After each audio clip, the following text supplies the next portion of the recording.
خطیبوں کی ہدایت کے چراغ بجھ گئے، ادیبوں کے ادب کے چراغ بجھ گئے، نثرنگاروں کے چراغ بجھ گئے، اور اس بات کو ثابت کر دیا گیا محمد کریم صلی اللہ علیہ وسلم کی زبان سے نکلنے والے الفاظ ان کے الفاظ نہیں بلکہ مالک کائنات۔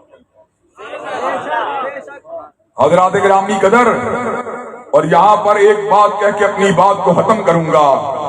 قرآن مجید کی عظمت کے آثار اگر آپ نے سمجھنے ہوں، دیکھنے ہوں، تو ہر دور کے اندر اہل کتاب کی ایک جماعت جو روشن ضمیر ہے، جو دیانتدار ہے، جو انصاف پسند ہے، ان کی شہادت اس کے حوالے سے کفایت کرتے ہوئے میں عظمت قرآن پر خطاب کے لیے دعوت دیتا ہوں فرزند ارجمند حضرت علامہ شہید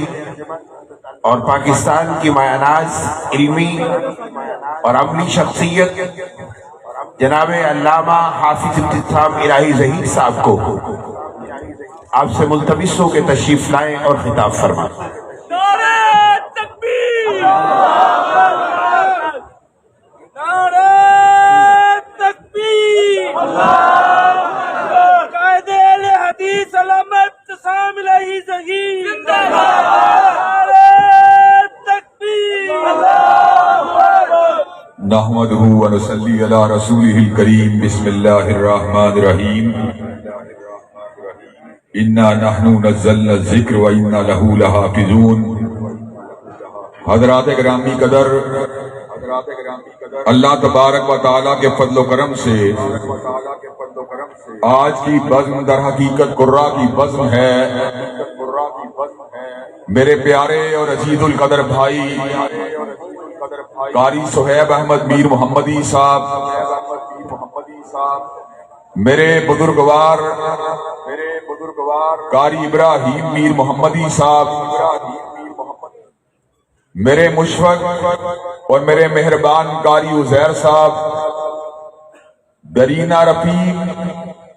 ڈاکٹر حمزہ مدنی صاحب جیسے جلیل القدر قرہ جہاں پر موجود ہوں، سچی بات یہ ہے اس مجلس کے اندر اپنا حصہ ڈالنا، اور جبکہ مجلس بنیادی طور کے پر تجوید و قرات کے لحاظ سے منعقد ہو رہی ہو، میں سمجھتا ہوں یہ حاضری در حقیقت اللہ تبارک و تعالیٰ کے فضل و کرم سے سعادت مندی کے حصول کے لیے ہے، اور اس کا مقصد در حقیقت اپنے علم کا اظہار یا قرآن مجید کے فضائل کا بیان نہیں، بلکہ اس عقیدت اور محبت کے گلدستے کو ان عظیم ہستیوں کے سامنے نچھاور کرنا ہے جو مدت مدید سے اللہ تبارک و تعالیٰ کے فضل و کرم سے خدمت قرآن کے لیے اپنے آپ کو وقف کیے ہوئے ہیں۔ قرآن مجید کائنات کی وہ واحد کتاب ہے جس کو اللہ تبارک و تعالیٰ نے اس اعتبار سے محفوظ و مامون فرما دیا کہ حروف کے پہرے دار بھی کھڑے کر دیے، تجوید و قرات کو کرنے والے بھی پیدا کر دیے، معنی اور مفاہیم اور اس کے اوپر تدبر کرنے والی بھی ایک بڑی جماعت کو کھڑا کر دیا، اور کائنات کے لوگوں کو یہ بات سمجھا دی انا نحن نزلنا الذکر وانا لہ لحافظون۔ جو اتنی محفوظ و مامون ہو وہ پروردگار عالم کے علاوہ کسی کی کتاب نہیں ہو سکتی۔ حضرات گرامی قدر، انگریزی زبان کا طالب علم ہوں، چاسر کو پڑھا، سپینسر کو پڑھا، ملٹن کو پڑھا، ڈون کو پڑھا، اس زمانے کی انگریزی متروک ہو گئی، الفاظ متروک ہو گئے، فونیٹکس اور لنگوسٹکس کے اندر چینجنگ آ گئی، لیکن بدلتے نہیں دیکھا، حروف کو باسی ہوتے نہیں دیکھا، حروف کو امتداد زمانہ اور گردش دورہ کے ساتھ متروک ہوتے نہیں دیکھا، تو اللہ تبارک و تعالیٰ کے فضل و کرم سے قرآن مجید کے الفاظ اور حروف کو نہیں دیکھا، الحمد کی الف لام سے لے کر الناس کی الف سین تک میرا بھائی قاری سہیب احمد میر محمدی یہاں پر موجود ہے. آپ پوچھ سکتے ہیں پورے قرآن مجید میں ایک لفظ ایسا نہیں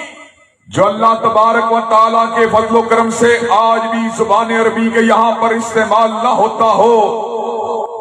یہ الفاظ کو 1400 برس کی لمبی جدائی کے باوجود کس نے تازگی دی ہے؟ حضرات گرامی قدر میر درد کے دور کی اردو متروک ہو گئی. میر تقی میر کے دور کی اردو کے اندر تبدیلیاں آ گئیں. غالب کے دور کی اردو کے اندر کئی ایسے الفاظ نظر آتے ہیں جو امتداد زمانہ اور گردش دورہ کے ساتھ برموقع اور بالمحل نظر نہیں آتے.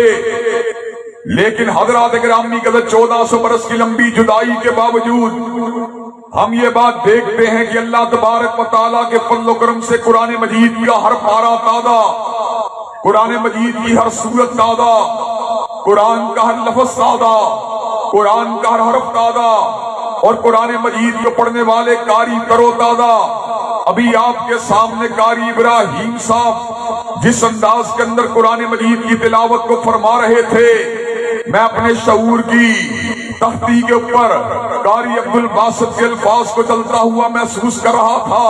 حضرات گرامی قدر ہم اس بات کو آج محسوس کر سکتے ہیں کہ اللہ تبارک و تعالیٰ کے فضل و کرم سے جتنے بھی کائنات کے اندر علوم و فنون ہیں ان کے اندر اہمیت اگر ہوتی ہے، شرح کی ہوتی ہے، الفاظ کی ہوتی ہے، مفاہیم کی ہوتی ہے، معنی کی ہوتی ہے. حضرات گرامی قدر لیکن وہ کیا چیز ہے جس نے قرآن مجید کے حروف کی ادائیگی کو بھی کرنے والوں کو بھی زندہ اور تپندہ کر دیا. اور حضرات گرامی قدر میں یہ بات آج اللہ تبارک و تعالیٰ کے فضل و کرم سے کہہ دینا چاہتا ہوں، قرآن مجید کے حروف کی ادائیگی سے لے کر اس کی تلاوت تک، اور اس کی تلاوت سے لے کر اس کے بیان تک، اور اس کے بیان سے لے کے اس کی تفسیر تک، اور اس کی تفسیر سے لے کے اس کی تشریح تک، اللہ تبارک و تعالیٰ کے فضل و کرم سے جس انداز کے اندر آج قرآن مجید ہمیں محفوظ نظر آتا ہے وہ اس بات کے اوپر بین دلالت کرتا ہے کہ جس دور کے اندر سونے کے اندر کھوٹ ہے، جس دور کے اندر چاندی کے اندر کھوٹ ہے، جس دور کے اندر پھلوں کے اندر آپ کو باسی پن اور پھلوں کے اندر گلا پن مل جاتا ہے، حضرات گرامی قدر جہاں پر دودھ ملاوٹ والا ملتا ہو، حتیٰ کہ جہاں پر کوڑا کرکٹ کے اندر بھی آپ جب مطلوبہ چیز کو حاصل کرنا چاہتے ہیں تو کوڑا کرکٹ کے اندر بجلی بنانے والی کمپنیوں کو خالص کوڑا بھی نہیں ملتا. اس دور پر آشوق کے اندر اللہ تبارک و تعالیٰ کے فضل و کرم سے ہم جس وقت اللہ کے کلام کو ہر اعتبار سے تر و تازہ دیکھتے ہیں، ہر اعتبار سے اس کو انسانوں کے ضمیروں کو جھنجھوڑتے ہوئے دیکھتے ہیں، ان کے قلوب و اذہان کو معطر کرتے ہوئے دیکھتے ہیں، تو پھر یہ بات کہنا پڑتی ہے یہ کلام انسان کا کلام نہیں بلکہ مالک کائنات کا کلام. حضرات گرامی قدر اور اس موقع کے اوپر قرآن مجید سے محبت کے اظہار کے لیے کچھ باتیں قرآن مجید کی آیات کی روشنی کے اندر بھی کر دینا چاہتا ہوں. قُلْ لَئِنِ اجْتَمَعَتِ الْإِنسُ وَالْجِنُّ عَلَىٰ أَن يَأْتُوا بِمِثْلِ هَٰذَا الْقُرْآنِ لَا يَأْتُونَ بِمِثْلِهِ وَلَوْ كَانَ بَعْضُهُمْ لِبَعْضٍ ظَهِيرًا. حضرات گرامی قدر سیدنا عیسیٰ علیہ السلام نے بڑے بڑے حکیموں کی حکمت کو مان کر دیا، اور سیدنا موسیٰ کلیم علیہ السلام کے جد بیضا نے اور آپ کے عصا نے بڑے بڑے جادوگروں کو محفوظ کر کے رکھ دیا. اللہ تبارک و تعالیٰ کے فضل و کرم سے اللہ نے ایک ایسے نبی کی زبان سے جو نبی امی تھے، اور یہ بات میں ذرا ہدایت کے پیرائے میں کہہ دینا چاہتا ہوں کہ ہم نے علم کو حاصل کیا، علامہ شہید سے حاصل کیا، انہوں نے علم کو حاصل کیا، حافظ محمد گوندلوی سے حاصل کیا، انہوں نے علم کو حاصل کیا، حافظ عبد المنان وزیر آبادی سے حاصل کیا، انہوں نے علم کو حاصل کیا، سید نذیر حسین مقدس دہلوی سے حاصل کیا، انہوں نے علم کو حاصل کیا، حضرت شاہ اسحاق سے حاصل کیا، انہوں نے علم کو حاصل کیا، حضرت شاہ عبدالعزیز سے حاصل کیا، انہوں نے علم کو حاصل کیا، حضرت شاہ ولی اللہ سے حاصل کیا، بات پڑھتی پڑھتی امیر المومنین فی الحدیث حجت اللہ فی الارض حضرت امام بخاری میں پہنچی. انہوں نے علم کو حاصل کیا، ترجمان سنت حضرت احمد ابن حنبل سے حاصل کیا، اور انہوں نے علم کو حاصل کیا امام علم و حلم حضرت امام شافعی سے حاصل کیا، اور انہوں نے علم کو حاصل کیا امام دار الہجرہ حضرت امام مالک سے حاصل کیا، اور انہوں نے علم کو حاصل کیا حضرت شیخ القرہ حضرت نافع سے حاصل کیا، اور انہوں نے علم کو حاصل کیا محدث امت حضرت عبداللہ ابن عمر سے حاصل کیا، اور انہوں نے علم کو حاصل کیا حضرت رسول اللہ سے حاصل کیا. لیکن جب حضور نے قرآن کو حاصل کیا تو حضرات گرامی قدر کس انداز سے حاصل کیا؟ نہ کالج سے حاصل کیا، نہ یونیورسٹی سے حاصل کیا، نہ مکتب سے حاصل کیا، نہ مدرسے سے حاصل کیا، نہ شیوخ سے حاصل کیا. وما كنت تتلو من قبله من كتاب ولا تخطه بيمينك اذا لارتاب المبطلون بل هو آيات بينات في صدور الذين اوتوا العلم. حضرت رسول اللہ نے علم کو حاصل کیا، علام الغیوب سے حاصل کیا، علیم بذات الصدور سے حاصل کیا، فعال لما یرید سے حاصل کیا، سریع الحساب سے حاصل کیا، شدید العقاب سے حاصل کیا، غافر الذنب سے حاصل کیا، قابل التوب سے حاصل کیا، مالک الملک سے حاصل کیا، ذوالجلال والاکرام سے حاصل کیا. اور قرآن مجید تیری عظمت کا کیا کہنا، تو کہاں سے آیا؟ لا یذل ربی ولا ینسا. اور کس پہ آیا؟ وما ینطق عن الہوی ان هو الا وحی یوحی. حضرات گرامی قدر حضرت رسول اللہ نے علم کو کسی کالج یونیورسٹی سے حاصل نہیں کیا، لیکن جب قرآن مجید کے الفاظ ناطق وحی کی زبان سے نکلے، ادیبوں کی ہدایت کے چراغ بجھ گئے، ادیبوں کے ادب کے چراغ بجھ گئے، نسندگاروں کے چراغ بجھ گئے، اور اس بات کو ثابت کر دیا گیا محمد کریم صلی اللہ علیہ وسلم کی زبان سے نکلنے والے الفاظ ان کے الفاظ نہیں بلکہ مالک کائنات. حضرات گرامی قدر، اور یہاں پر ایک بات کہہ کے اپنی بات کو ختم کروں گا. قرآن مجید کی عظمت کے آثار اگر آپ نے سمجھنے ہوں، دیکھنے ہوں، تو ہر دور کے اندر اہل کتاب کی ایک جماعت جو روشن ضمیر ہے، جو دیانتدار ہے، جو انصاف پسند ہے، ان کی شہادت اس کے حوالے سے کفایت کرتے ہوئے نظر آتی ہے. حضرات گرامی قدر، ایک وہ دور تھا جب نجاشی شاہ افشان حضرت جعفر طیار کی تلاوت کو سن کر اسلام کو قبول کر لیا تھا، اور آج جب قرآن مجید کے تراجم انگریزی زبان میں ہوئے تو وہ لوگ جو حقیقت میں ابھی عربی زبان سے نابلد تھے، جب انہوں نے قرآن کے مفہوم کو کھلے دل سے دیکھا تو کوئی یوسف چمبر بن گیا، کوئی یوسف اینڈریا، کوئی حمزہ اینڈریاس بن گیا، کوئی یوسف ایسٹس بن گیا، کوئی عبد الرحیم گرین بن گیا، کوئی جان فلپس بن گیا، کوئی ابراہیم بن گیا. حضرات گرامی قدر، ہم آپ کے سامنے آج اس بات کو رکھ دینا چاہتے ہیں کہ اللہ تبارک و تعالیٰ کے فضل و کرم سے آج بھی تنہا قرآن مجید جتنے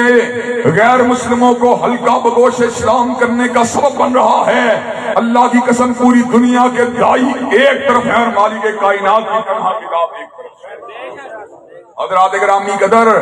ٹونی بلیئر کی سالی نے کیا چیز تھی جس نے اس کو اسلام کے دائرے میں داخل کر دیا؟ حضرات گرامی قدر، وہ کیا چیز ہے جو یورپ کے اندر آزادی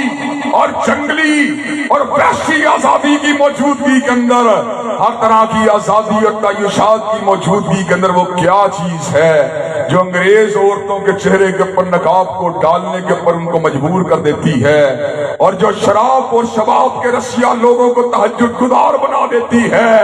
اور وہ کیا چیز ہے جو جوا کھیلنے والوں کو ذکر الہی کا ہوگر بنا دیتی ہے، اور وہ کیا چیز ہے جو ہر وقت ڈانس اور ہر وقت تماشے کرنے والوں کو ذکر الہی کا ہوگر بنا دیتی ہے، اور وہ کیا چیز ہے جو عزتوں کے لٹیروں کی آنکھوں میں شرم و حیا کو پیدا کر دیتی ہے. حضرات گرامی قدر، وہ قرآن مجید کے الفاظ ہیں، وہ قرآن مجید کی آیات ہیں، وہ قرآن مجید کے اعجازات، وہ قرآن مجید کا زندہ اعجاز ہے،